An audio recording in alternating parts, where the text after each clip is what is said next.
Good morning, everyone. Welcome to our fourth event in our Rising Up Sudan series, which is part of our ongoing Rising Up for Human Dignity film and discussion series. We're so happy to have you here. We're so excited about the conversation today and want to get into that as soon as possible, but I want to start with a technology acknowledgement. This is something that we have started to do with this series. It is inspired by land acknowledgements of the First Nations people of the US territories and by our work on conflict minerals and our recent event that featured the very powerful film Sama. Due to the COVID-19 pandemic, the Rising Up for Human Dignity film and discussion series has become a completely online event. With that in mind, we'd like to acknowledge that our organizers, performers, participants, and audience members are able to participate in this programming by using devices that contain in their essential elements tin, tungsten, tantalum, and gold, which are also known as conflict minerals. Fueled by corporate greed, consumer demand, government policies, and inaction by the international community, the extraction from the earth and sale of conflict minerals have motivated and perpetuated armed conflict and contributed to societal instability, rape, and other forms of extreme violence, particularly in the Democratic Republic of Congo. We are very grateful for the means of connection and communication that rely on these precious resources and affirm our commitment to use them to advocate for justice, accountability, and restoration of peace and stability in the lands of their origin. Find out more about conflict minerals and our work at www.neveragaincoalition.org/conflict minerals. So as I mentioned, this is the fourth event in our Rising Up Sudan series.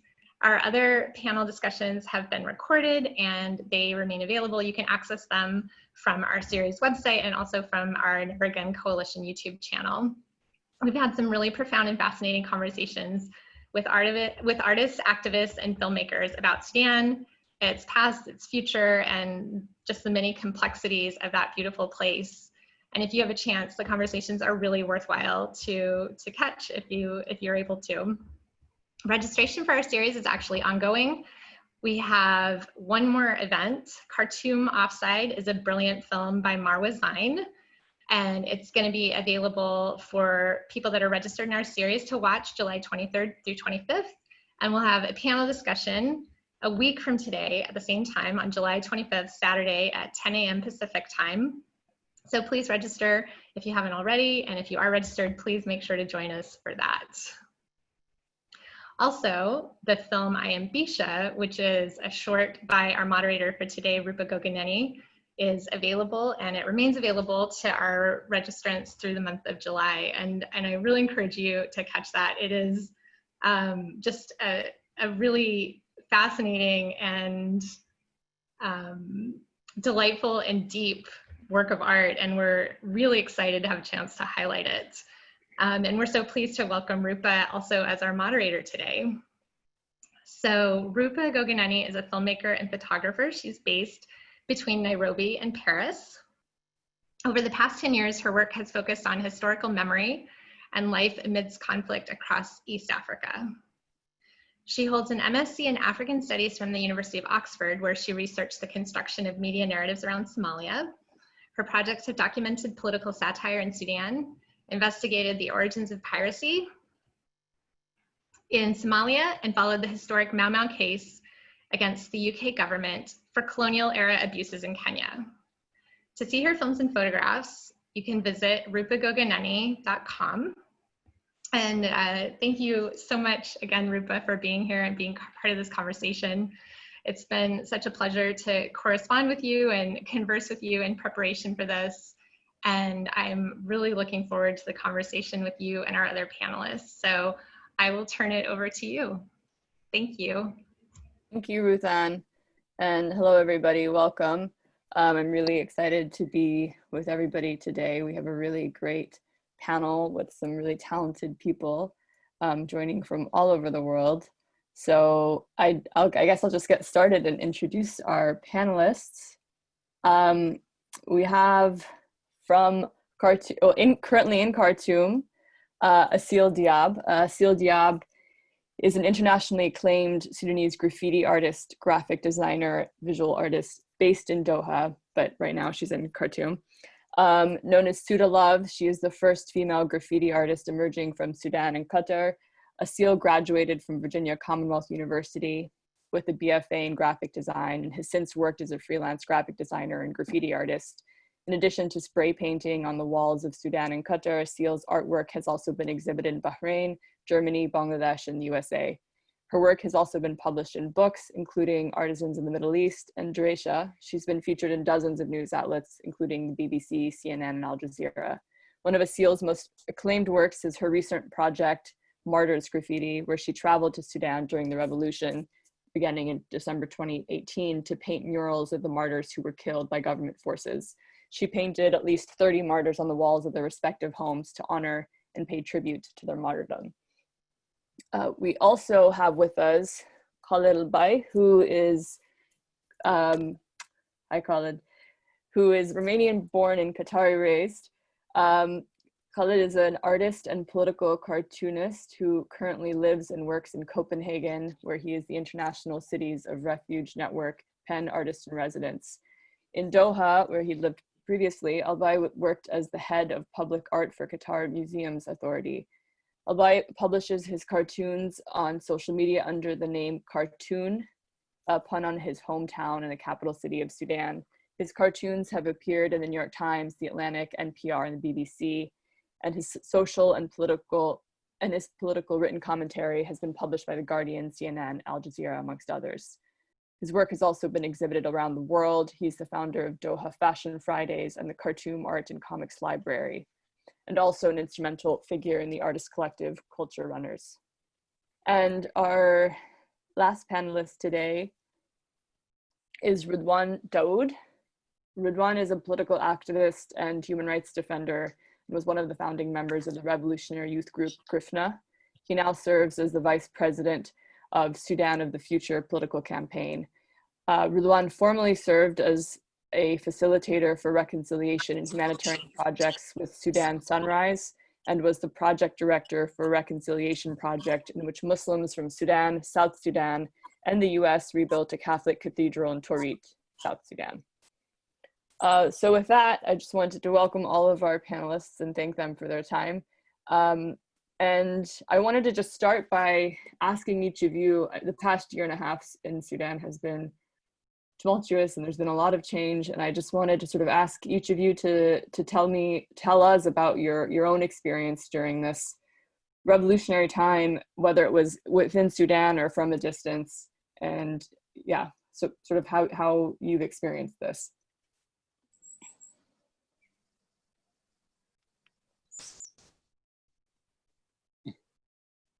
رضوان ابدا انت الكبير. No, go ahead, yeah. Yeah, go ahead, yeah, Khalid. Good to see you. Yeah, good to see you, man. No, please go ahead. Seriously. Yeah, go ahead, please. Yeah. هنتعال السودان بقى. I wasn't in Sudan during the the last month of the revolution, but I was there at the beginning when it started. And of course, this is not the first time that something like this sparks. It started in 2011 as part of the Arab Spring, and then 2013, which also we lost a lot of lives of protesters and so on. And this was the third time, and as they say, third time's a charm. But really, nobody knew what was happening until very last moment. Watching what's happening in Khartoum in December, even in early December, was just kind of a deja vu, because we lived all of these things before, whether in Sudan or whether, because of my work, I'm very related to the Arab Spring. So, seeing what happened in Egypt and seeing what happened in Syria and Tunis and, and happening all over again. And of course, what it led to and what has happened. And so it's for me, I was because I spent the last 10 years drawing cartoons and writing and, doing everything that I can be doing. So I was very tired. I was really, really tired. And I didn't know if I should have hope or not, and I didn't know, because even if it does succeed, what's going to happen afterwards? Are we going to, be controlled by the same regional and international politics that's really ruined every hope there is for the countries around us as well. So I don't think I did as many cartoons that I've done before, because for the last 10 years of my life, as I said, I've been drawing constantly. I've been drawing every day or writing or something. So when this happened, I was mostly kind of pushing other people's work and talking more about Sudan and trying to get it, doing my journalistic part of the job, which is trying to get Sudan on the news, which is something that's really hard to do because of everything that's going on in the world, and because of course the news kind of became entertainment. So if you're not trending, it's very hard for you to get the attention of the major news outlets, unless you're just a short headline. And if there's not enough footage and unfortunately if there's not enough violence, it's not really gonna come out. And if it is enough violence, then it's kind of like it's like how it's almost like making a movie. So it's thankfully a lot of the people in diaspora put together the campaigns like Blue for Sudan and so on, and that kind of really started getting people to notice what was happening in Sudan. So so it was, I'm very happy that change happened, and I hope we kind of survive what's the changes that are happening, and survive the what's happening around us politically. Even though now today, or was it yesterday, that the army came out with a statement that they're suing everyone that's insulting the army. So we're kind of back a step again from in terms of democracy and so on. And for a cartoonist, of course, that's we're back to the usual, I guess. So yeah, that's it for me. Hey, so I'm not sure what happened, but Rupa disappeared actually. So let's just continue. Let's keep talking with this question, and we'll see if we can get her back online. So Rudwan and Assil, if you want to jump in and share your perspectives, that would be great. Thank you.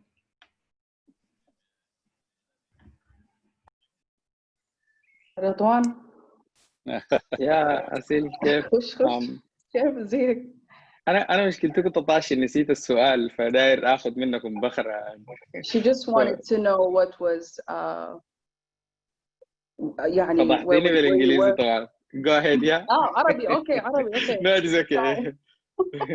بس كنت عايز أعرف أنت كنت وين وحاس شنو وقت كانت الريفولوشن. Yeah, okay. وكيف دخلت في الموضوع ده. For you, Ruth, just to know, I wasn't ready and I didn't get to hear like the whole question, and I was trying to know from Assil. But anyway, it is really an honor to be here today, and it's good to see Assil Diab, an amazing artist, and also the great cartoonist Khalid Albaih, and all the other panelists. I know that Usif are supposed to be here too. Hopefully he would join us soon. Well, Rudwan, the pleasure is all ours, man. You're a hero, yani. Thanks, been bro. doing the work on the ground, Thanks, bro. You all did an amazing job, and this just leads me immediately to say that the role of artists, especially the Sudanese artists, has been really downplayed, and I'm glad that we're shedding a light to what they have contributed to make our revolution very successful. And I have seen it on the streets of Khartoum. I have felt it when I was inside the prison. I have acknowledged it. They just did an amazing job. All the singers, painters, cartoonists, all kind of different arts. I would definitely say our revolution would not be the same if it wasn't for the contribution of amazing people like Assil Diab and Khalid Albaih and all the other Sudanese talented people. Oh, I see Rupa is back. Yeah, so I was lucky enough to be in Sudan because I moved to Sudan in 2017.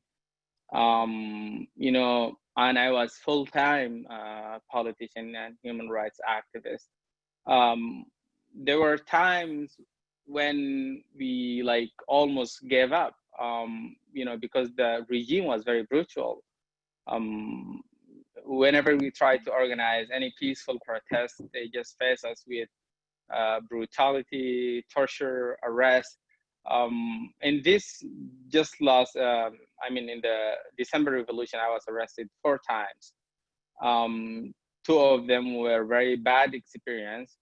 But even inside the prisons, with all the tough circumstances, what really kept us strong was, you know, just you know, like we even inside the prison, we used to like sing and just remember the Sudanese people outside. We were very inspired, and we were physically imprisoned, but our souls were really literally free. And it is the opposite when it comes to the regime. They were free, but they were imprisoned, and we literally used to sing even inside the prisons. The very well-known الأغنية بتاعت محجوب شريف نغني ونحن في أسرك وترجف وأنت في قصرك. I don't know how I translate that to English, but basically saying that we sing in your prisons while you shatter, or like, you know, yeah, I don't know, Assil can do better. Right. Yeah, definitely. So yeah, I mean, me, I'm personally, I didn't lose hope, but it wasn't easy. It wasn't easy, and to just see Sudan now heading into the right direction makes me just forget about all the bad times, all the bad days, and I know that we still have a lot to do, but at least we're heading to the right directions, and I hope we just keep fighting. And I'm glad now the international community knows what is going on in Sudan. And as Khalid Albaih mentioned, we were neglected by the international media, and it was very frustrating. We tried our best to let the world know that there were real revolution going on.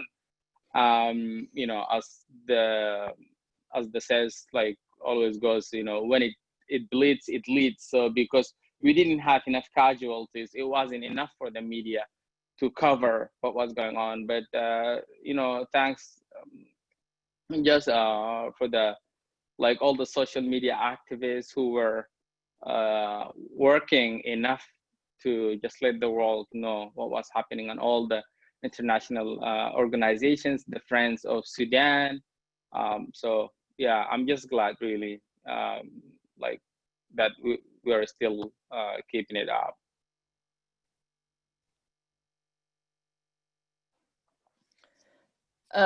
Sorry, I cut out everybody. I lost power for a minute. Did everybody have a chance to speak about their experiences during this past couple years? I was about to go. Okay, great. Personally, I wasn't in Sudan when the protests first took part. I actually flew in a month later to take part in the revolution. But knowing that I was doing street art, I don't know if I really knew what I wanted to do in terms of how I was going to use street art to do anything, paint anything, with, you know, the RSF and the government forces being everywhere in every corner. So when I first got here, January 18th, which is exactly a month after the first protests took part, I kind of looked around and did my own interviews and my own research on what was really going on. And the thing that hit me the most was the stories of how these martyrs were being just shot just by protesting, just by taking part in the protests. So as a representative from the diaspora, I thought it would be really important if I, book a ticket and actually fly out to Sudan at the time and try to take part. Even if it wasn't through graffiti, I just needed to be here, and that was a statement within itself, I guess. So the idea of the Martyr's Graffiti project came about just speaking to a couple of people, and the fear of not being able to paint anything in public. Initially, I wanted to do something, a portrait of al-Bashir, the initial idea was to paint him under a bridge or a large building or something. Omar al-Bashir with his big stomach, and there's all these people inside his stomach just looking homeless, and he's carrying 2 bags of money, like the dollar bill signs. But I knew that was going to be impossible. So the idea of going into the neighborhoods and the hoods was much easier because I knew that people would, as soon as I get there, the protesters or people my age would actually come out and just be on the lookout, be on a watch, should anybody pass by or anything. So I had a team of volunteers that was working with me they were in direct contact with these people, and as soon as they see something funny or an RSF car pass by or something, they would just call us or shout or cough or something. There would be a code where we had to stop and then just get into the martyr's house, and we'd have a car behind the house and a car in front of the house, and as soon as anything should happen, we'd jump the wall and make an exit real quick. Sometimes it takes us a couple of days to come back and continue working on just one mural. So I knew this is going to be harder than I expected. I thought I was going to maybe get away with 3 maximum. But by now, I know you said 30 in the beginning, but now I think we continued about 40. Wow. 40 murals. And I think I'm going to put it to a stop here, but I see now the ripple effect of the project. Everybody that didn't even know what graffiti was or street art was, is now actually, like, every household now has somebody that's doing murals. So everybody now is using street art to memorialize the martyrs and the revolution in general. And people say around Sudan, what's left of the revolution is the artwork. This artwork can be these murals, it could be music, it could be poetry. There was like this explosion of arts during the revolution, which is just really amazing. Like, because Sudan we didn't really have this freedom of speech and freedom of expression as we did before, especially as women. I think now that has been kind of broken to some extent. So now you can see a lot of women. And what Khalid said when he was speaking, that the army's trying to sue everybody that's talking about the army.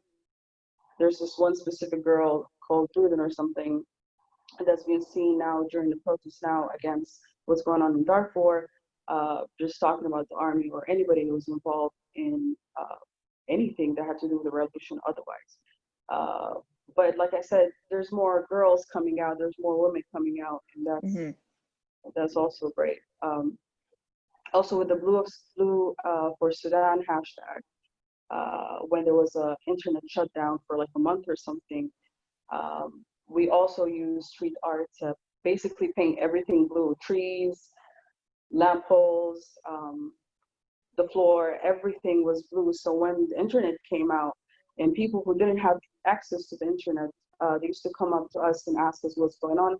And that was another way of raising awareness during these times as to what's really going on, and who was Martyr and his story and all the other stories of the other martyrs. So it was a way of doing this campaign or this awareness campaign through art, basically,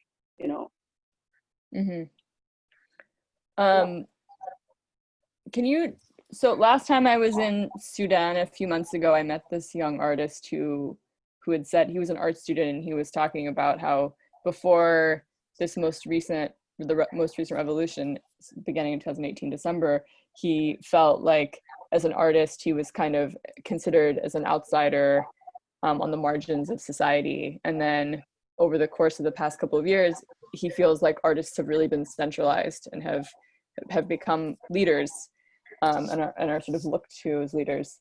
Can you both, well, all three of you, sort of describe how you've seen this progression and what it was like when you were practicing early on, and how that's changed? And do you personally feel that within your work as a graffiti artist and Khalid as a cartoonist, what are the sort of traditions in Sudanese society of those specific art forms, and has that changed?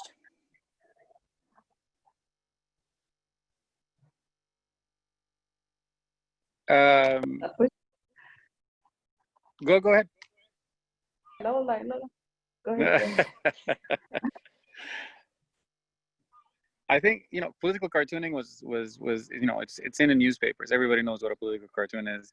Mm-hmm. And it was always there, but it's very because you know, in the last democracy, it was, you know, it was popular. There was, you know, this cartoonist called Azzeddin, and he was just after Sadiq al-Mahdi all the time. It was the last prime minister, and it was you know, amazing because of course the freedom of speech that we had.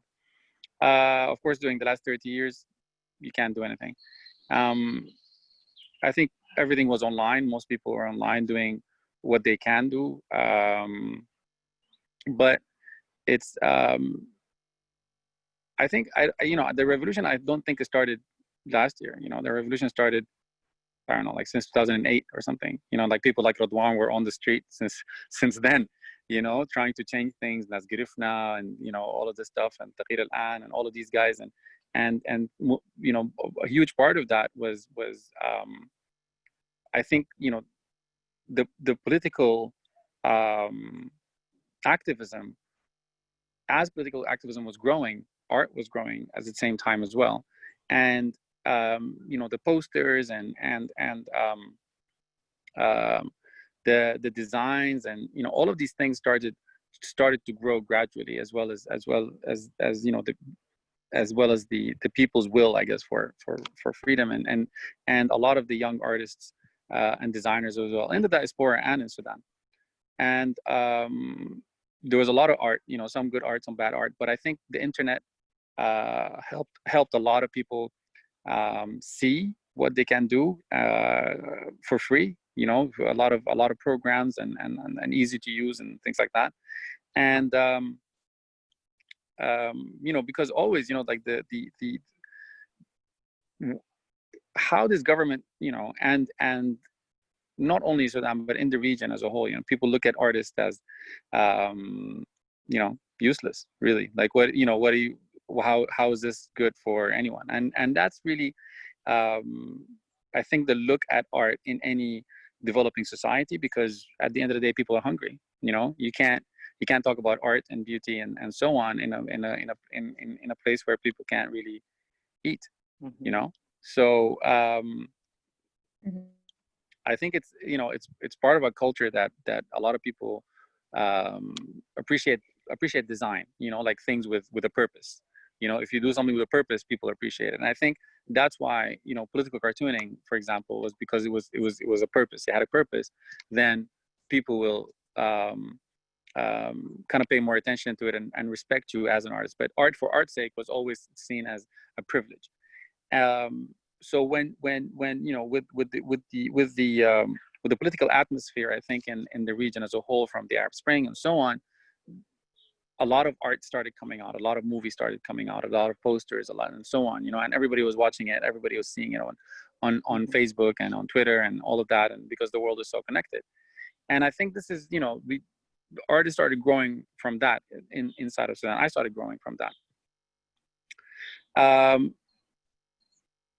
In political cartooning, still in Sudan, there's not many that are pushing their work that doesn't mean that they're not good. They're amazing, really, really incredible political cartoonists like Nader Jinni, Abadi. All of these guys are just incredible, you know. But they work in a super local level and in the newspapers and stuff, and they're more like journalists. And you know, and of course, you know, it's as I said, you know, people they don't have the time to work, and they don't have the freedom to work as hard. So I was lucky. I mean, one of the, you know, the things why my work was widely, you know, shared was because I was outside of Sudan, and I could do more work freely than the other cartoonists that are in Sudan. And I think that kind of, you know, that's how most people, but mostly you know, I think in the diaspora, they know my work more than inside of Sudan. I mean, the people that know my work inside Sudan are probably people like you'll meet on Ozone or whatever, you know, like, yeah, like the young diaspora kind of, you know, English speaking part. So it's you know, that's in terms of political cartooning. But then after that, and even, you know, graffiti, a huge part of it is also, it's cartooning as well, but it's on the street, and the huge part of that, I think it's, and like Assil said, there's a lot of street art now in Sudan, and before, like, you know, like there was in Egypt, and there was in Syria, and there was in every revolution. And I think that came from that people wanted to say how they feel so bad that they put it on the street for people to see, you know. So it's not about, oh, I want to be a, you know, graffiti artist. It wasn't about that. It's about now it's time to tell the world what's happening, like you know, painting the streets blue, or painting, you know, whatever. So it I think most of the artists in Sudan that are, you know, that are known now for working during the revolution, they started doing work for the revolution, you know, like Assil herself, you know. That's a lot of our work was about that, and it came from that, you know. So yeah, if you just let me jump in, I would definitely say that artists now, they feel, you know, the pride, because they can see the impact they have put in our revolution. And as Khalid mentioned, this revolution did not start just in December.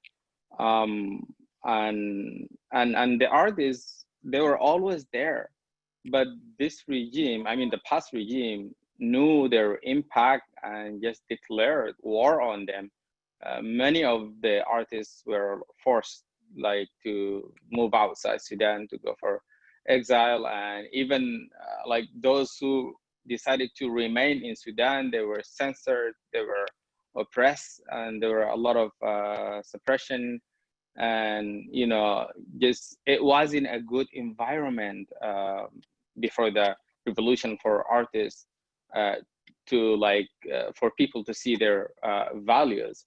But in the activism, like, for example, in Grifna, a long time ago, in 2010, and, you know, 11, and even before that, I remember as activists, usually what we cannot say, we explain it to the artists, to put it on their way, so people can understand what we really mean. And that includes singers, painters, cartoonists, and they simplify the message, and it was so effective.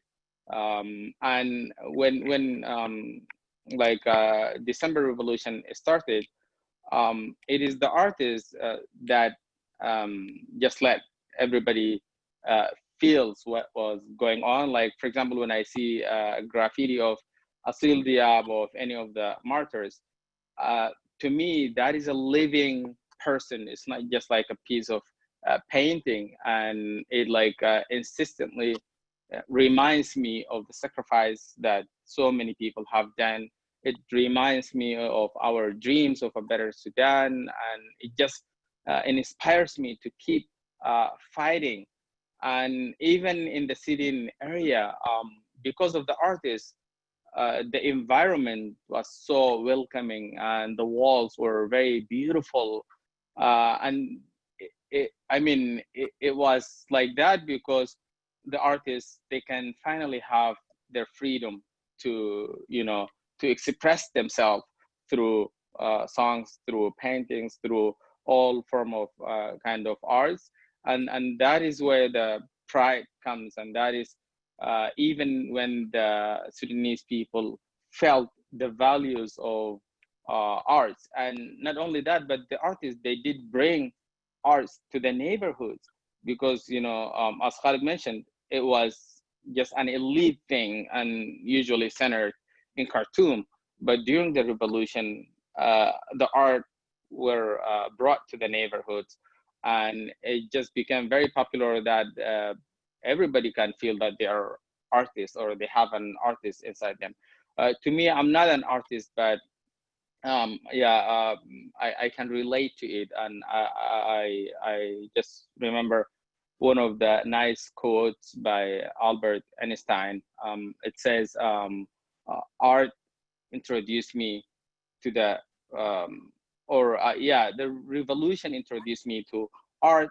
In return, art introduced me to the revolution. And I definitely relate to that. And so many people can relate to that. Because of the revolution, now they understand art. And also at the same time, artists are inspired by the revolution. And and I just hope people really finally see the values of art. And I hope all our artists, they just keep doing these kind of beautiful things, because as Sudanese people, we are I can say we're like artistic society. It is just the past regime that didn't really give us the deserved freedom, so our people can express themselves.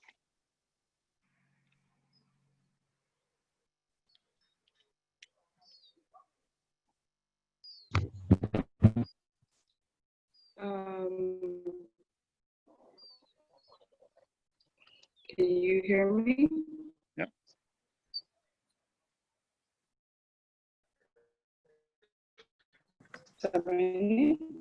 Yes, we do. Yeah. Hello? Mm-hmm. Yeah, we hear you, Assil. Although now she seems to have frozen. Yeah. Yeah, but I see Usif also is here, Welcome, right? Usif. Yes, hello guys. I'm really sorry. I also Hi. had some little technical issues. No problem. Welcome. I'm glad I made it. Khalid. كيف يا حبيبي؟ تمام الحمد لله. Yes. Nice to I see. have a little story, Rupa. It's a few years ago there was a festival called Karmakol, right? Yeah. And Karmakol for me was the first time that I was, and I always go to Sudan, but I'm always afraid that something's gonna happen. I'm gonna get arrested or something's gonna happen, So I'm always like, really, I don't do any work when I'm there and all of that, And I try as much as I can to like stay out of sight. So we were in this festival, and of course it's like it's around like 200 kilometers away from Khartoum, and he was in a small town, and a lot of artists was there. A lot of artists were there, musicians, theater groups, a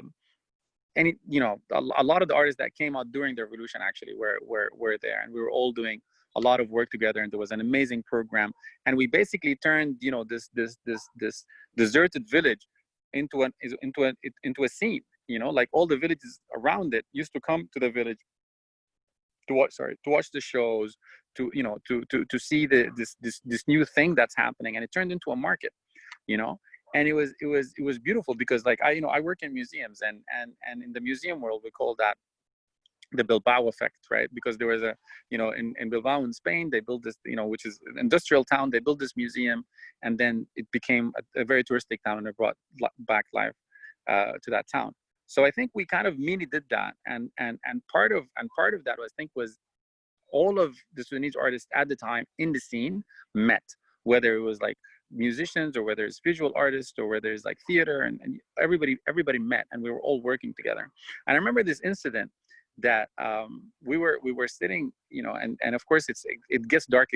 There's no street lights, there's nothing, and we're sitting in one of these sand dunes, and everyone was there. Everyone that can cross your mind, from the artists were there. And Taha Ruby, I don't know if anybody knows Taha Ruby, the owner of Capitol Records. He comes in, he's walking in, and he's an old-time DJ. He's one of the the owners of one of the first English-speaking radio channels, and he supports actually some of the the stars that we have right now, the music stars. He's their main patron, whether like they work in their channel or whatever. And he walks in, and all of us are sitting there. We're just talking, we're having a nice conversation, and so freely and so relaxed, and this is something that we never feel in Khartoum. We're always afraid that something is going to happen. And he walks in and he looks at us, and nobody was paying attention, but I just heard him, and he was saying, this is what they're scared of. And he just pointed at all of us. And that really kind of struck me. I was like, yeah, that is what they're scared of. They're scared of art. They're scared of all of us together. They're scared of their freedom of speech. And if they know, if we are all together and we all talk, we all do our work, we all do films, we all do music that talks about the situation, they're screwed. They're not going to stay in power for a day. And that's what happened in the revolution. When the sit-in happened, art started happening, people started talking, and people made movies and people made art, and they were gone. And the issue now is that people are back to stay, not to square one, but people are back, many steps back, thinking about, the artists done their part. Now let's move on.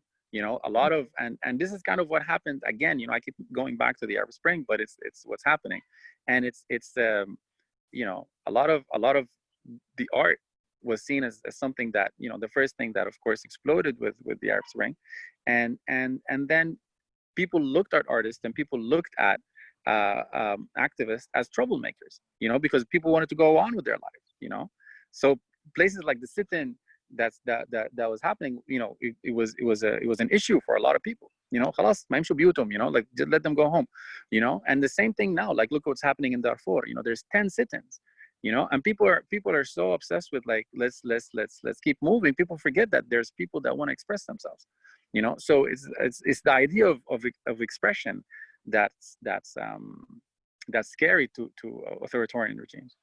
Mm-hmm. Exactly. Mm-hmm. Yeah.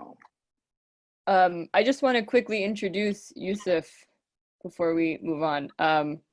Our final panelist. Hi, Usif.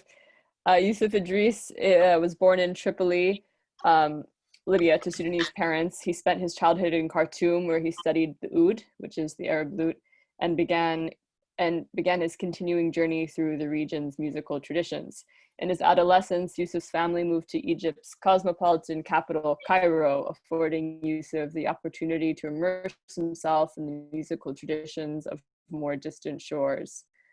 Finding that the music of Jamaica and its echoes throughout the world resonated with him, Usif has spent the last decade and a half becoming versed in reggae, and combining musical and lyrical inspirations from his youth in Khartoum with the exposure and experience gained in the venues of Cairo. He's developing a subgenre of reggae for a globalized world, and that movement is called Umregiga, which seeks to bring to light an ideological and spiritual home for reggae music within Northeast Africa and the Arab world, which is harmonious with the world views of its people. Thank you, Usif, and welcome. I know we were hoping to hear some of your music, but maybe we can do it towards the end of the panel. Does that sound okay? That would be great. Actually, I'm really disappointed, but I don't believe in conspiracy theory, but I believe in faith, and I meant so whatever is meant to be. But I really want to be here early and be part of this. And I heard that, or like I read that we're going to have a post. The online official thing, we're going to have like a small after party, so I can also forward to that. Great. Yeah. All of you guys. So yeah. Likewise. Yeah. I just wanted to ask, sort of following up on what Khalid was saying, and how there's been 30 years of there hasn't been freedom of nature. And there has been, the past year and a half has been you know, a revolution, but it's in the context of a much longer liberation struggle. And I'm wondering during this time, how for each of you, how the conflict and this oppression and the lack of space for art and for forms of kind of subversive music, how that has been generative for you, like how has that fueled your creative practice and production, and the ways that it has simultaneously stifled that, particularly within Sudan. And if you could just speak to how that has shaped your work as artists. Should I start? Or? Yeah, sure, that would be great. Okay, so I mean, for me, I guess this question about, you know, how my surroundings shape my art is, you know, at the end of the day, art is who we are. You know, like in Arabic we say, كل إناء ينضح بما فيه, like if you have a container that has like a jug that is filled with milk, it's not gonna pour out honey, you know? So whatever you're filled with, this is what you're gonna, you know, like pour, you know, as an artist. So yeah, I mean, struggle and calamity makes us question and don't take things for granted. Yeah, so this is something that is not definitely unique to Sudan. So for me personally, I try to see this experience from a human perspective. And it didn't start like this, you know, that's not how, sorry, I'm just turning off this mobile. I didn't start like this. I was brought up in Sudan, you know, Sudan is very prejudiced, like it's still built on this like hierarchy of your elders are right even when they're totally wrong, you know, like your elder brother will tell you what to do. I see some Khalid is laughing there, you know, or like your older cousin could tell you what to do. So you're not allowed to think for yourself. This is how you're brought up. And something like this, for some of us, make us rebel. And this feeling of, you know, being rebellious sometimes take us to the other extreme. And this is what happened to me. In my case, it just took me to the other extreme, where I was just doing the opposite just because it's the opposite and just because of opposition, you know, not because it's right or wrong. It's just because, like, you know, it's normal, like, you know, you're not gonna tell me what to do kind of situation. We are what we are, and that's the way it's going to be.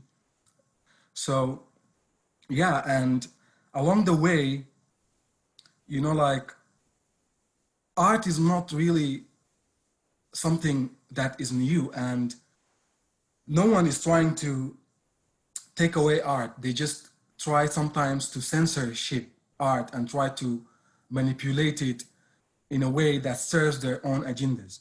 Yes, so when this government came, you know, I didn't live long enough to see what was happening before this regime, because I was born 1983.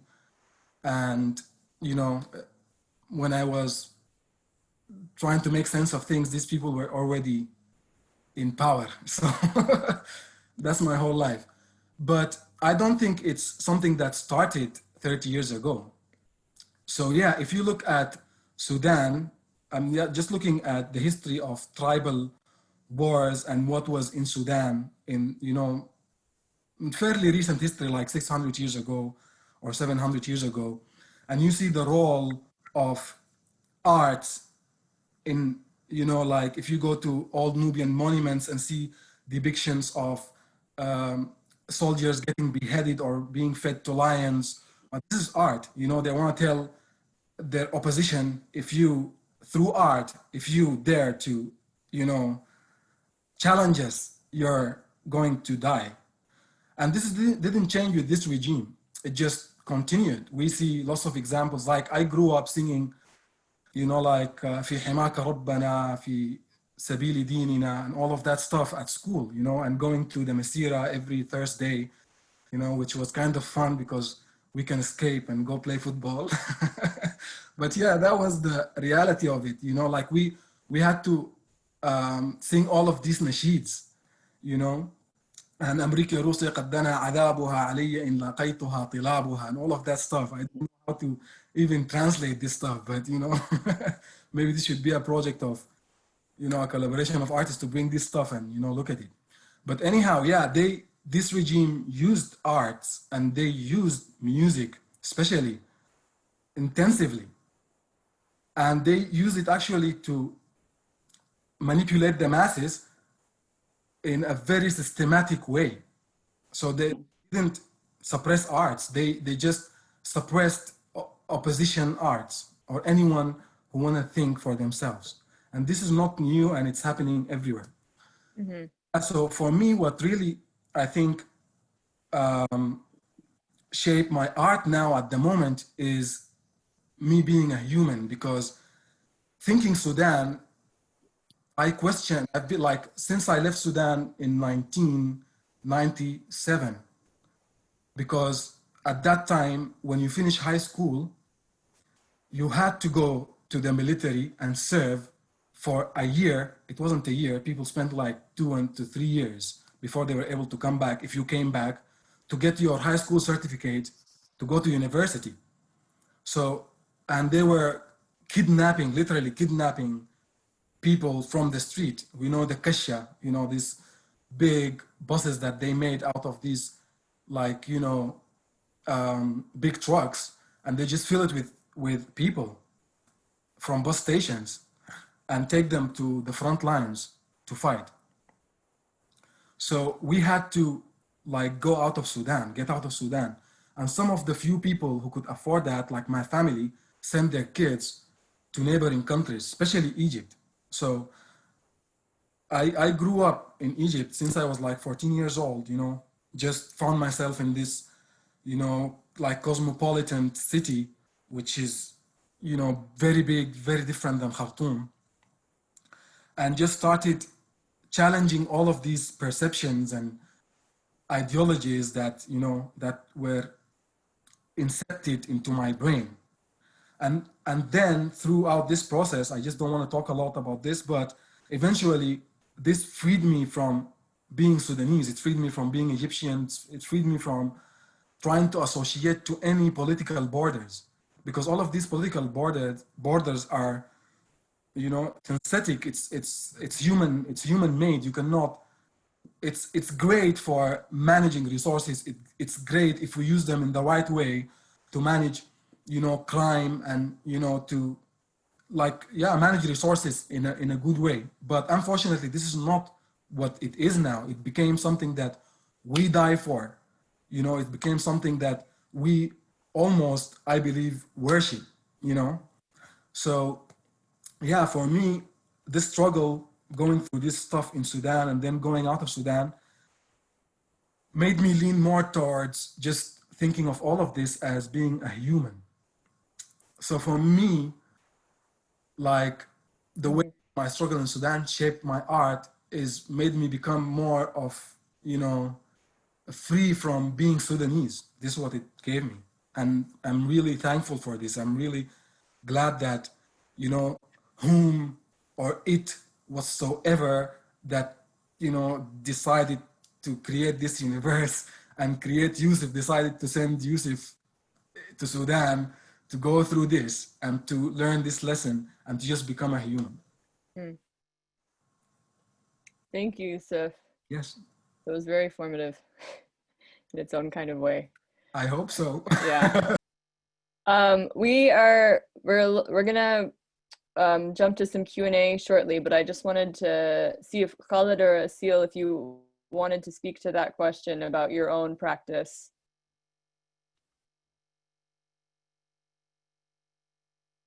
Yeah, I'm gonna jump in.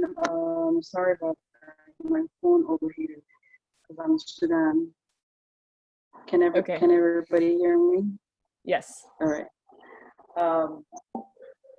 So yeah, one of the reasons why I chose the name Sudalove was a way for me to take Sudan with me every time I'm out of Sudan and I want to paint in festivals or otherwise, because I don't live here, and I always felt that I was really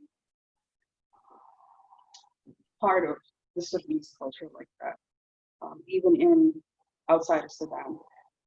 So when I first began to do street art in 2012, people's reactions were not as accepting as they are now. A lot of people ask me if my work, even during the revolution, has been wiped out by, the government forces, or I don't want to name names, but I keep saying actually most of my work was wiped out by civilians even before the revolution. And we had civilians that were pretty religious, so every time I used to paint, like I painted Mahmoud Abdelaziz, one of the he's like the Sudanese Bob Marley. And someone wiped out that mural because he said that painting anything that has a soul is haram or forbidden in Islam. And I mean, I painted it, and 3 hours later, he wiped out the whole wall, the whole building. Even though I took permission from the lady that owns the building or the house. So I tried to reason with this guy. I was like, what if I painted this wall red and you don't like the color red? Would you still wipe out the wall? It's still not your property. But he kept saying something like, this, the street is our property. So Sudanese people also have this, they like to enforce their personal values on each other as civilians before the government came in. And to me, as a female, that was always a problem as a female artist. There was this law in Sudanese constitution that gave the police enforcers the authority to take me to jail or give me 40 lashes or something for wearing something that's inappropriate. And there was no limit to what that was. So as a street artist, I had to always be aware of my physical appearance as well. And I always compare it to yoga. If I want to do yoga, I'd rather wear like really tight, clothing so I can move freely. It helps in the movement. I know there are some women who, like in Saudi Arabia or something, who do street art using wearing abayas, but it just gives me a better flow of movement if I wear something else. And I keep saying we shouldn't really focus on that. Let's focus on the artwork and the message in the artwork. But again, because I am a woman, because I'm a female, it's even harder to doing for Sudan. Again, I don't live here. I came specifically to take part in this community. I had painted Pop Mohammed Ibrahim, which is the first woman in the parliament. Someone else wiped out that painting because she is a communist. Again, enforcing your own views and values on other people and not minding and not being aware that this is an accomplishment for someone that's contributing in the Sudanese society, regardless of what you think personally of them. This person's not going to come out of the walls just celebrating their achievements in our Sudanese culture. So, yeah, to conclude, it was always really hard to express your art and what you wanted to do to help out, in your country. But that transitioned during the revolution. As soon as I transformed ideas of painting Sudanese icons and musicians, poets, whatever it might be, when I transitioned that idea to Martyrs, there was like this immediate respect to the art form and to me as an artist that wasn't there before. So I've always questioned what was wrong here. Why is it so different now? You know what I mean? But I guess it's because people were so passionate about the revolution that they started to respect the street art and arts in general. Mm-hmm.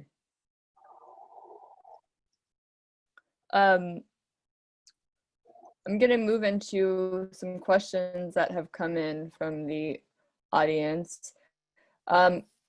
Could any of you speak to the relationship between artists and newspapers or media in Sudan and South Sudan? Are there connections, really active connections at this moment?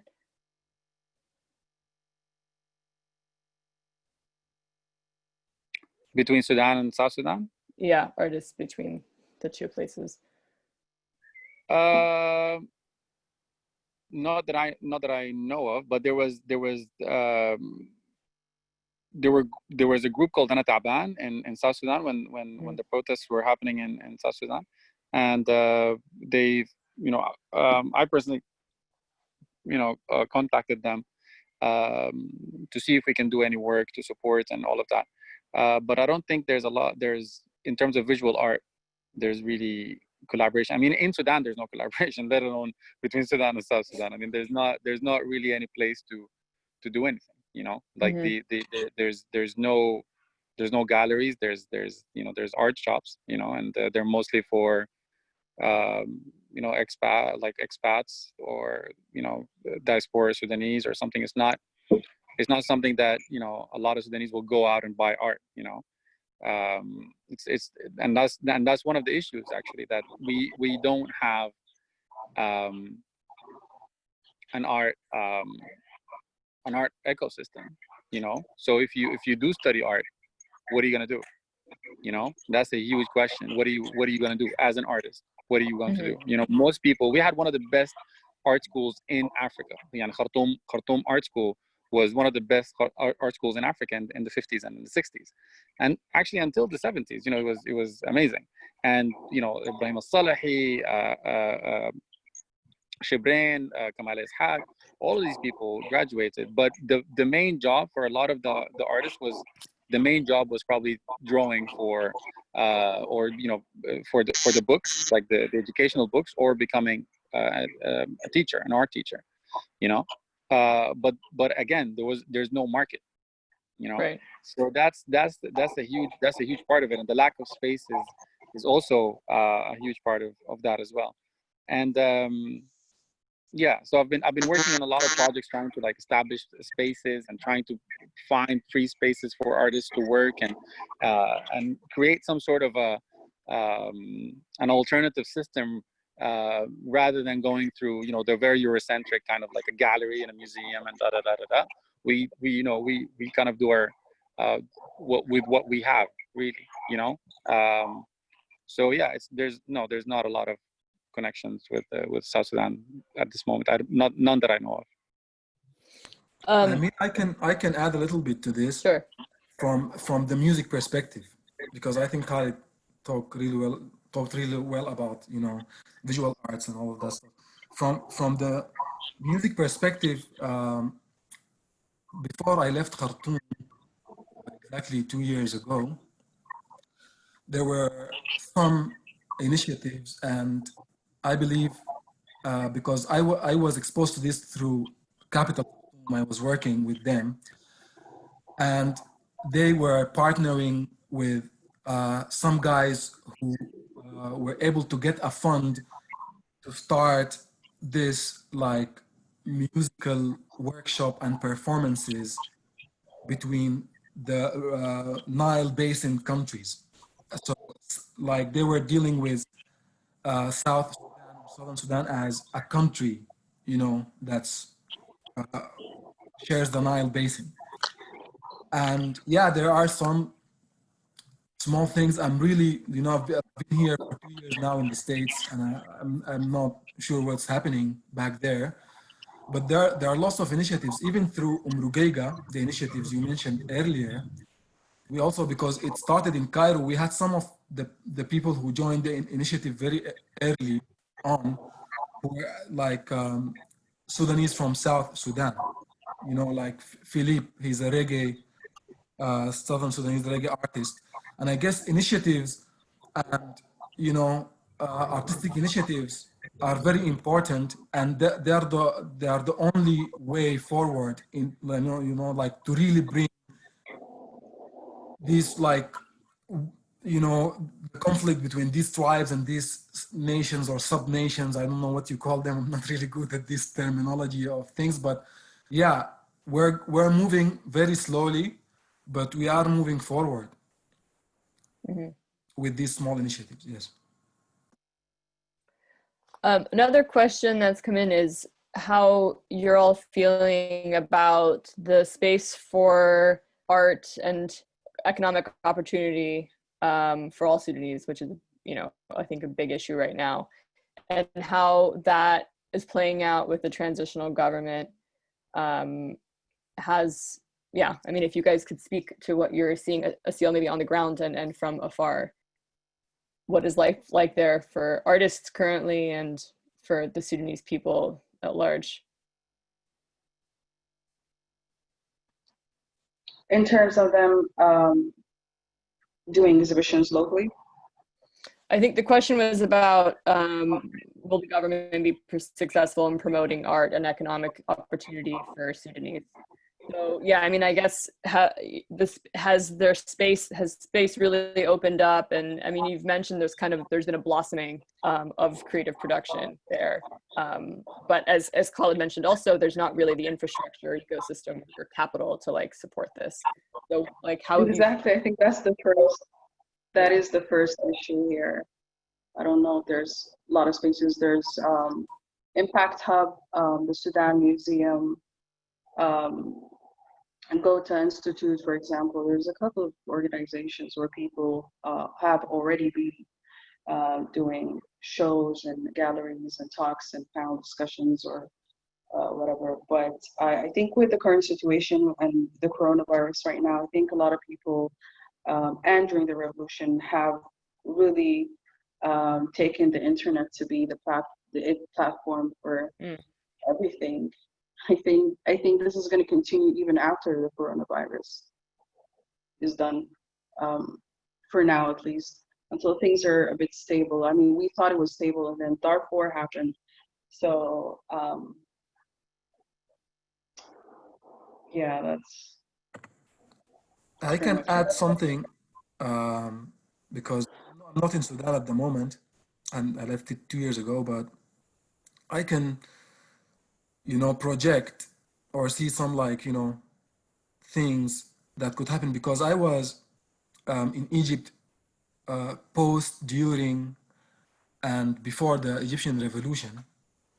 And as we can see now on social media, on platforms like YouTube, we can see lots of production. We could see, even quantity and the quality of productions going up. And I also saw that happening in Egypt. So I would expect that,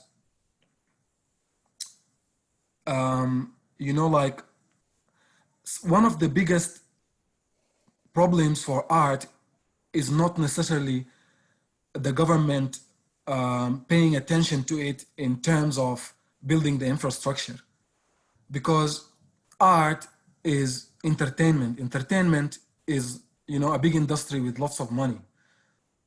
Once you just give it room and you leave things to grow organically, things will start changing rapidly. Like in Egypt, what happened, because they also had problems, because they had the Qanun al-Tawari, or the, I don't know what you call it,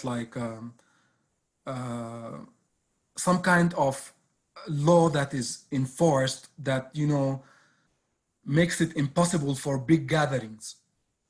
So we had these forms of laws too in Sudan, even for your wedding party, you need to go get a permission. And if you go beyond 11 or 12 o'clock, you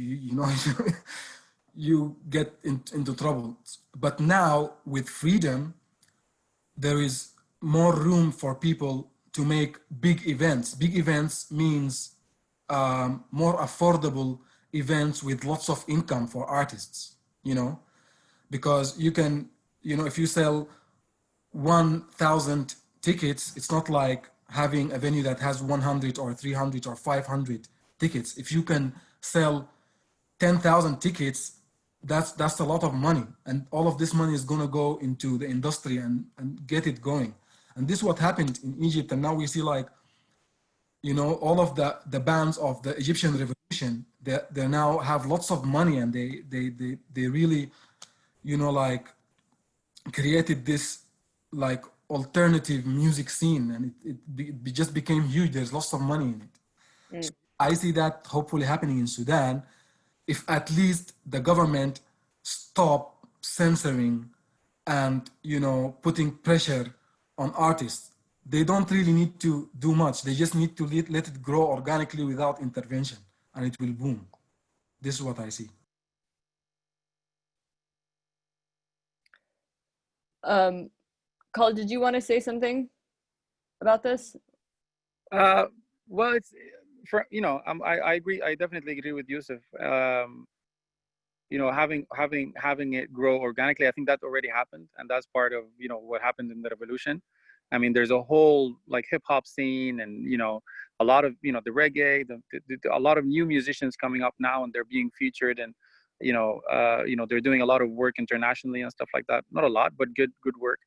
And but we also need the support. You know, they need support in terms of you know, music studios. They need support in terms of, you know, rights. They need support of all of, you know, all of these stuff, like the music rights, a lot of things, you know, for it to be, you know, considered like something that an artist could give his time and effort to produce something that's high quality, you know.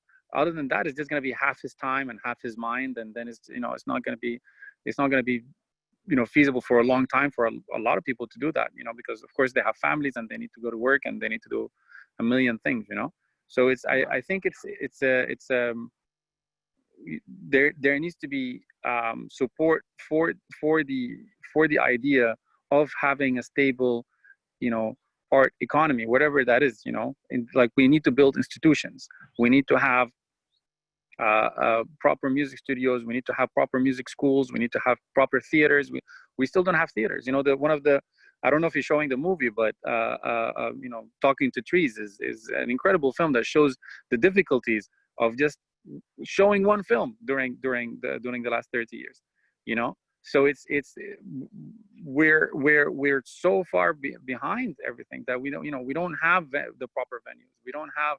There's not a lot of things. Like, everybody works online. Everybody's like, you know, this organic thing is happening, and it's beautiful. It's beautiful when you go and you see it. And especially now after the revolution, and even before the revolution, it was incredible that during this dark age, you know, people still come out and they still rap and they still, you know, produce and do all of these things from you know, from their homes, you know. And but that doesn't, we can't exclude the government now, especially after the revolution, of putting one of the main things that brought the revolution to the world, which is art, in the back seat. You know, you can't do that. I mean, if you lose art, you lose freedom of speech. Done.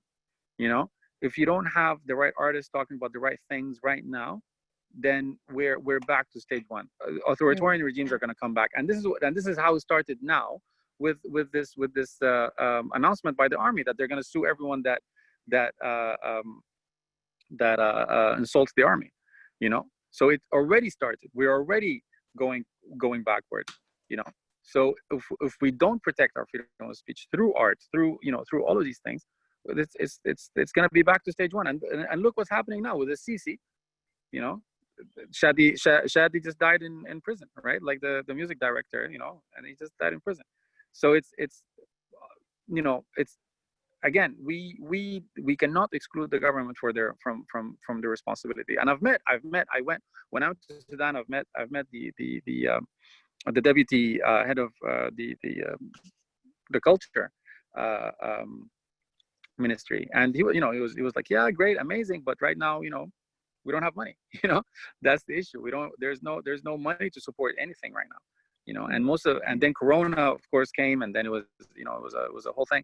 So, but we really need support, and you know, if the transitional government and if the international, you know, if the international community sees the importance of democracy in Sudan, they really should support art and artists in Sudan.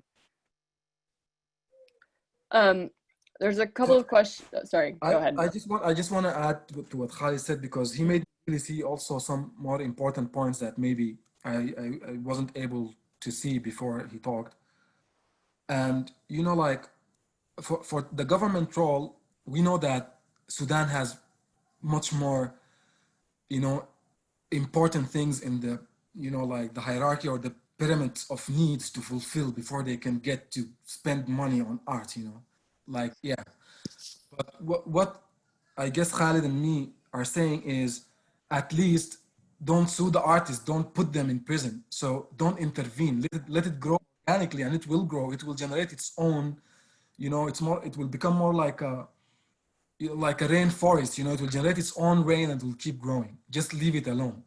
And what I'm trying also to say is also there's another aspect, because Khalid mentioned people working in countries like Sudan, you know, artists like me are working, but we cannot make a living out of it. You know, it's either you go mainstream and really just be a pure, you know, entertainer just for the sake of entertainment, which is a big industry in Sudan, which is wedding parties, and there's lots of money in it, or you don't have money. There are two extremes. There's no place in the middle. So yes, it's also the society, because people who are spending thousands of dollars in wedding parties, you know, if some of this money goes to underground and, you know, like experimental art and all of that stuff, it will help. So yeah, there is lots of money in countries like Sudan that are spent in things that are, you know, not very basic in the pyramid of needs, but unfortunately they're not going towards that. They're not going, as Khalid said, there's no theater. Why? Because if I want to invest and build a theater, who's gonna come to it? Yes, if I'm gonna start and making, you know, organizing big events and like investing, like someone like me, I would love to invest. I studied sound engineering. I've been to, you know, lots of concerts and things. I'd love to invest in this sector in Sudan. You know, I do have people who would put money to invest it in something like this, you know, but what is gonna come back from this? Those are also lots of questions that will also take us to things like copyrights that Khalid talked about. When I was in Sudan, I was trying to do something with Goethe Institute, and I was looking for the copyrights of one of the songs, and it's just a tedious process, and it doesn't lead to anywhere. Not because the infrastructure is not there. There is an office, and apparently the office is regulated by international copyright law. Yeah, so there is like IP, but it's not functional because the society. When I talk to my dad about the flash that he like pays, you know, a couple of dollars to fill with all the Sudanese music that was ever created, and I talk to him about this, and I tell him, why are you doing this? He's not even aware. He's like surprised that I'm even raising. Your son's a musician. Yeah. So this is not the problem. Is not only the government. The problem is us too, you know. And the government is just my brother, my cousin, my dad, your uncle. You know, those people with that mindset. And this is the government. So if we don't understand what is, you know, intellectual property, what is copyright, and all of this stuff, these laws will never get implemented. These laws are there. The offices exist. They're sitting in air-conditioned offices, but nothing is happening. Thank you. We're running out of time, so I'm just gonna answer a couple questions that came in about my puppet documentary. Before the fall of Bashir's regime, other than the general violence against the Nuba Mountains region, had the creators of the puppet show I'm Bisha been targets of direct action from the regime. The show was filmed and created in the Nuba Mountains in an area that was controlled by SPLA North. So they were in a sense more free than, freedom is contextual, but they had more freedom of expression than had they been creating the show in Khartoum. So they were able to do it. I think they put the puppet videos on a website that was, I think, hacked once or twice, but they had freedom on the internet. So And then there was another question about whether puppetry is on the current government or transitional government, whether it's happening now. The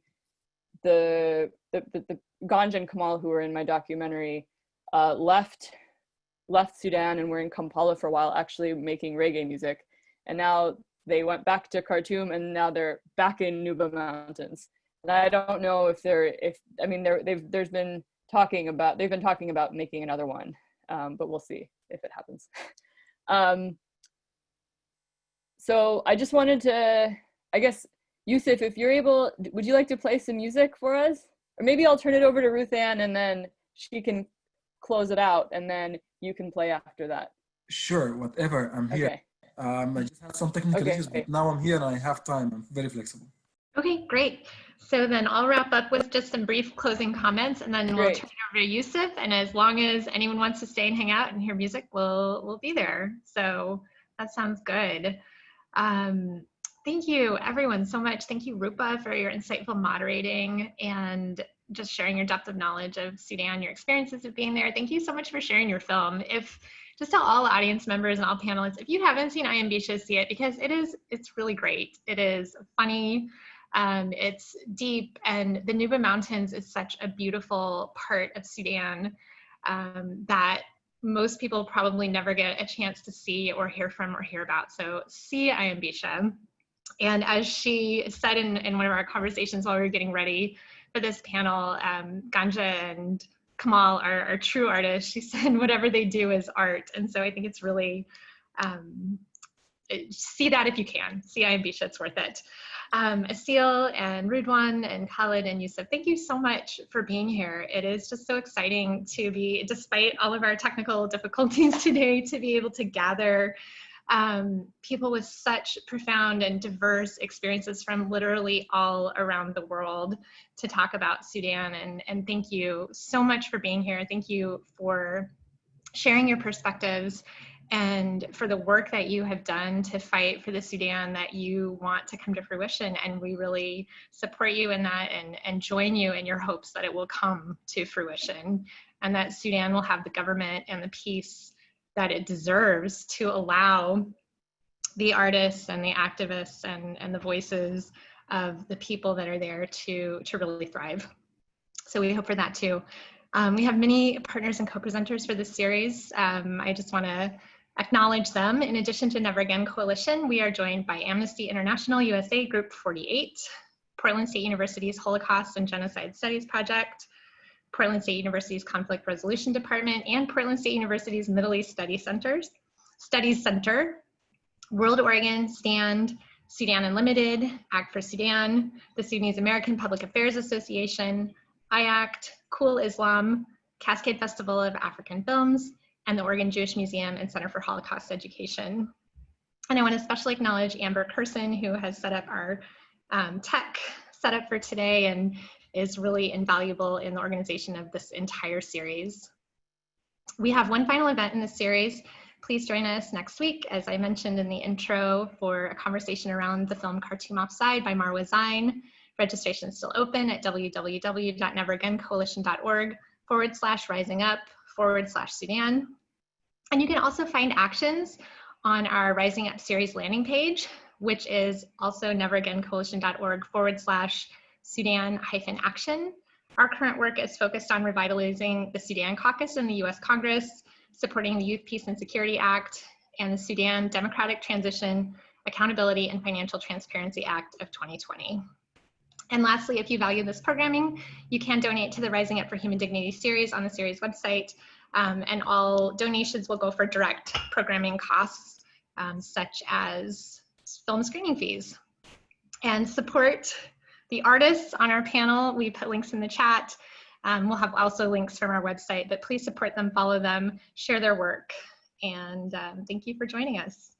And Usif, I'll let you take it from here.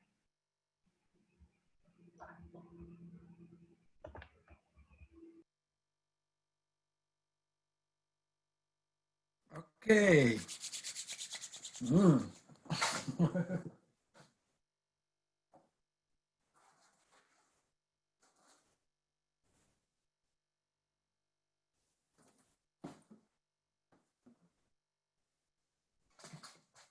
So yeah, I was like thinking a lot how to try and like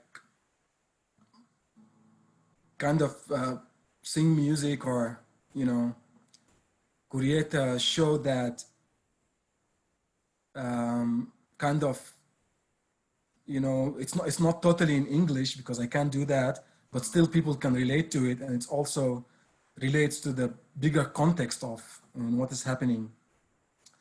So yeah, and I decided to like make my main theme nationalism, because we're here today talking about Sudan and talking about the Sudanese revolution.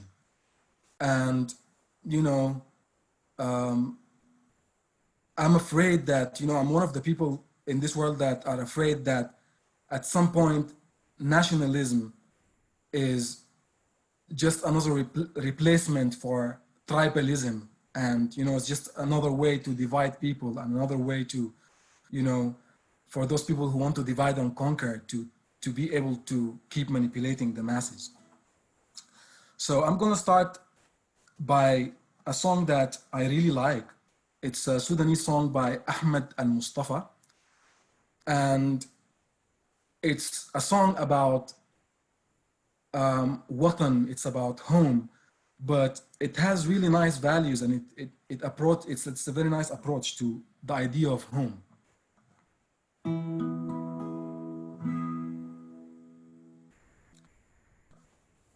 نحن في السودان نهوى أوطاننا إن رحلنا بعيد أبشر أيوة بنطرة خلالنا نحن في السودان بنهوى أوطاننا رحلنا بعيد بنطرة خلالنا نطرة جلساتنا في ضفاف النيل السواقي تدور في سكون الليل القمر تعيد لحنك التنزيل الوتر يشدو والطبيعة تشيل النغم مفرح النغم مفرح النغم مفرح النغم مفرح والحبيبة تميل توحي الحالة الحبيبة تميل توحي الحالة احنا في السودان نهوى أوطاننا إن رحلنا بعيد نطرة خلالنا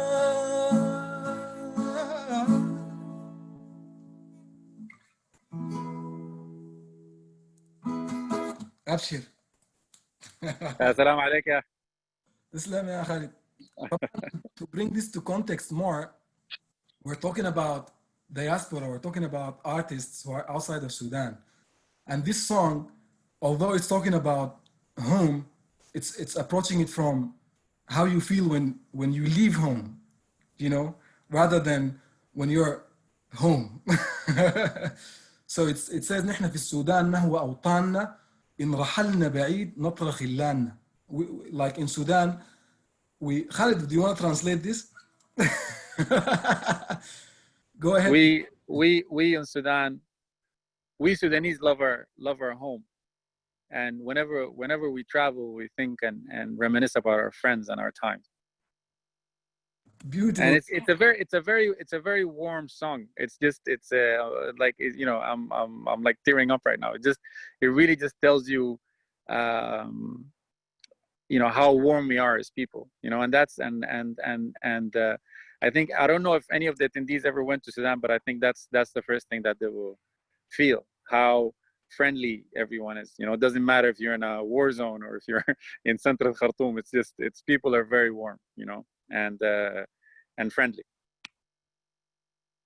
Shukran, Akhay. Thank you very much. Actually, and also like this, to bring this home more, like if we contrast this to like something like نحن جند الله جند الوطن داعي للفدا لن نخن.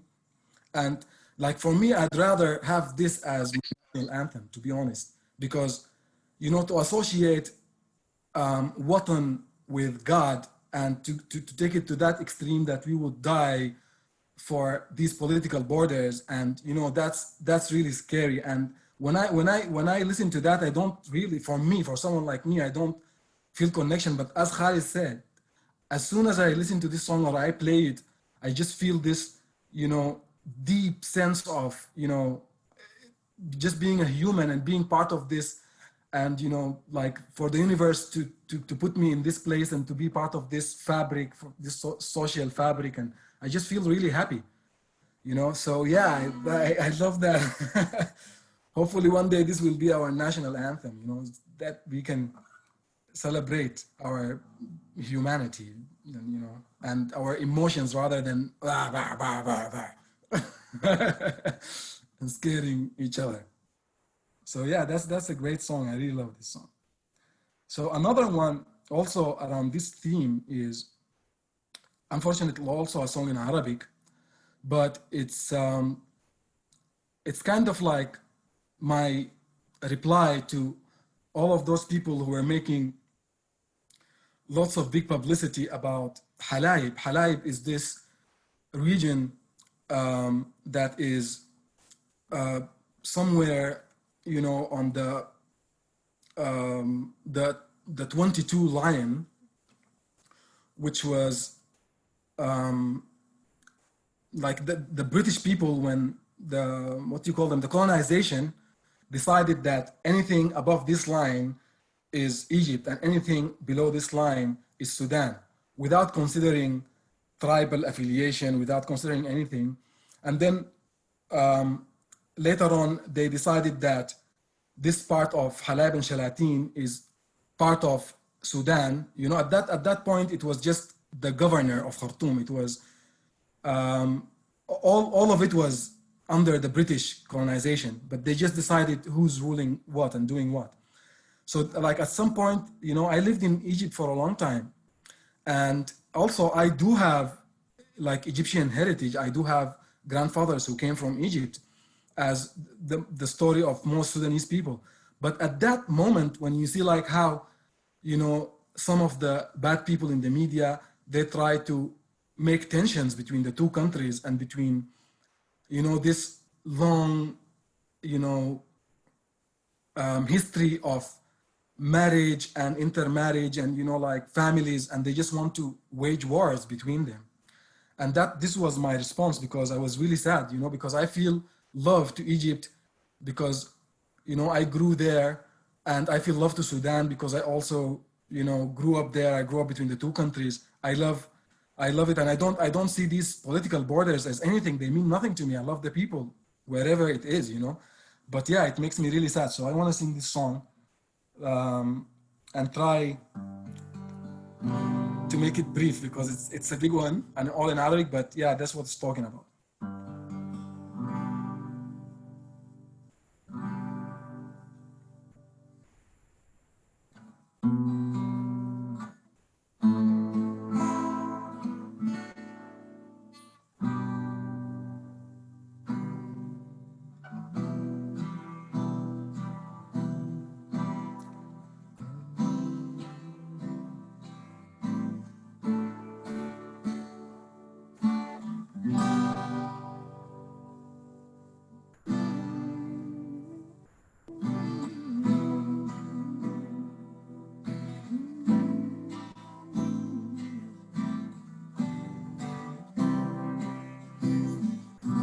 I forgot my own song. Can you believe that? كسرنا رمح ونحن أحدا في الجمع نقوى اتحادا الجمعة جامعة صباح الخير طالعين أفواج نسعى في الخير في اليوم السابع يا أخوان استوى رازقنا الرزق الطير فلنحيا فرادى كالأموات أو نحيا سعادة بحب الغير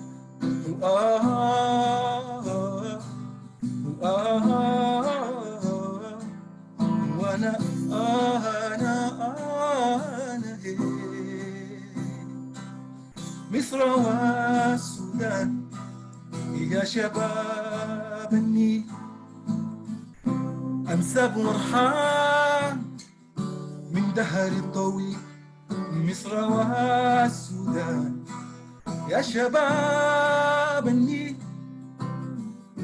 أنساب ورحان من دهر طويل من خط 2 وفوق ال20 شمال وجنوب صرنا منفصلين رسمنا خطوط صدقناها ونسينا علوم ورثناها لونا أعلام قدسناها وحلفنا نموت ونحيا فداها وليل يا ليل ليل ليل يا ليل ليل ليل يا ليل أنا طال ليل ليل ليل ليل ليل يا ليل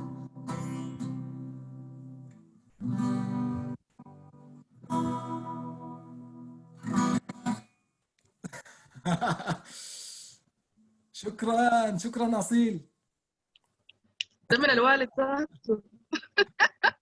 شنو؟ السلام عليكم. بسلم عليك سامع؟ اسمه يوسف. ازيك يا حاج؟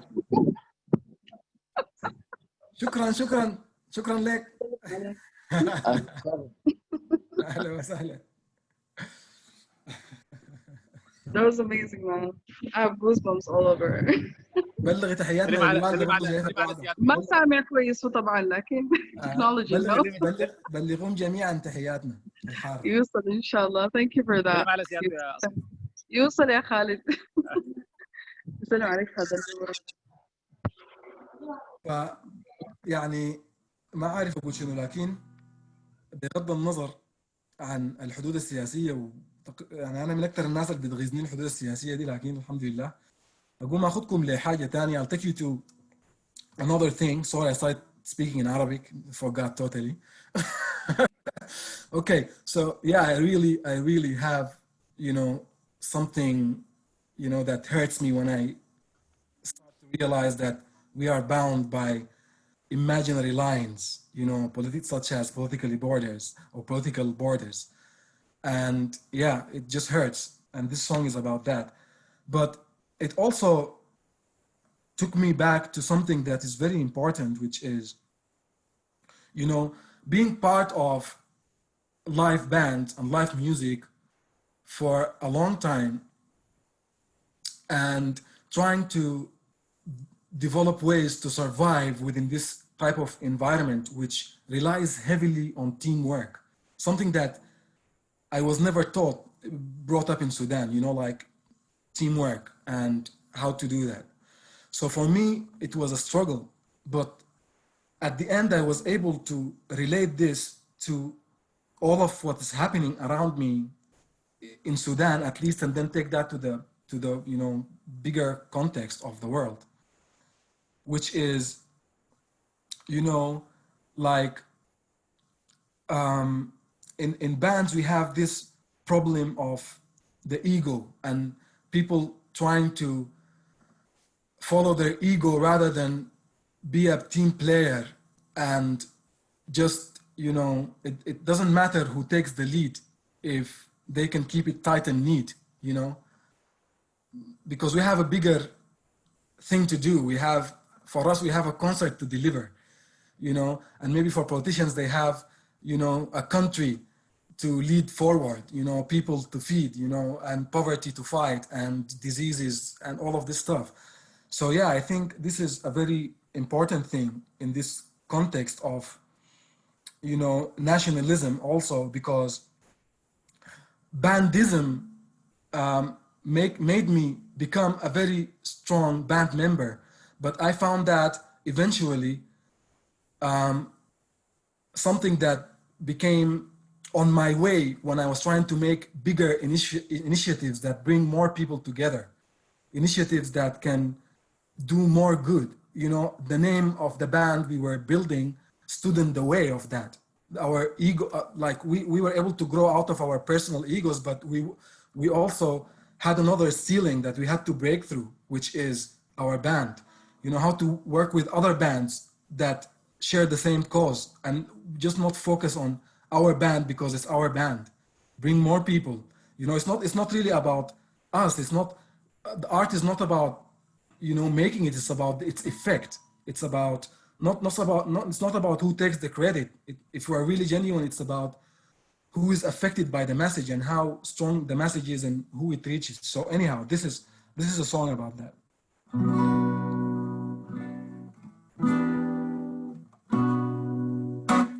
And let's come together, yo, and try and make a song.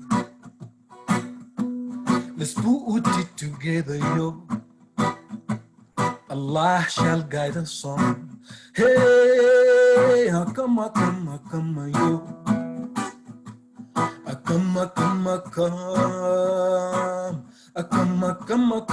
Come, yo. Life is a song. No matter what you do, just try and keep it true. No matter what you say, Allah shall lead our way. No matter what you do, come on, let's keep it true. No matter what you say, Allah shall lead the way. Come on, let's. That's how we can go on. Together we are strong. That's how we can go on. Hey, and let's come together, yo, and try and make a song. I come up, put it together, yo. Allah shall guide us on. No matter who takes the lead, if he can keep it tight and neat. No matter who takes the lead, if he can keep it tight and neat. Yes, so hand in hand, we've got the mission to complete. Hey, and Eid Ben Eid, we've got the devils to defeat, the devils to defeat. Hey, come on, come on, yo. Come on, come on, come on, yo. Brother, come on. A sister, come on, yo, come on, yo. Life is a song. Life is a song. A woman and a man. That's how we all began. A woman and a man. That's how we all began. Let's stop all this fight. Come on, let's do it right. Come on, let's stop all this fight. Come on, let's do it right. Come on, come on, come on, come on, yo. Come on, come on, come on, come on. Yalla, come on, come on, yo, come on, yo. I'm sorry. Yes, I. So yeah, life is a song, and also to bring this home, what does this have to do with nationalism?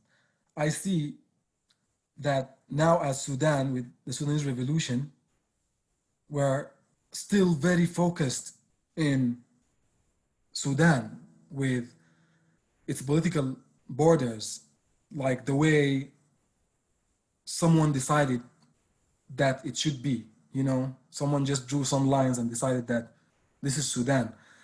And we're still stuck there. And hopefully this revolution is just one step in the way to realizing that we will not be able, you know, to go forward alone. We have neighboring countries like, you know, Chad. We have lots of shared tribes, you know, like the Zagawa tribes and, you know, other tribes that are shared between those two political borders. Also with Center Freak, also with Ethiopia and Eritrea, with Egypt. You know, all of these borders, there are families on both sides of these borders. So I hope that we really see this revolution as one step toward realizing, you know, our bigger,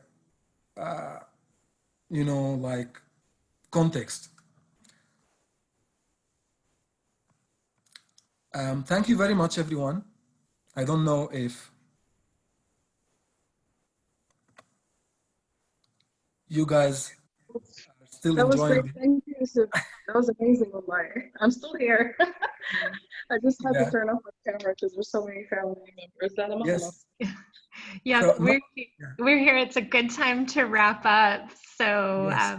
Usif, if you have any closing comments, then we'll say goodbye to everybody. I mean, my closing comments is that, you know, I just, you know, I'm really asking everyone, you know, to try and see the bigger picture.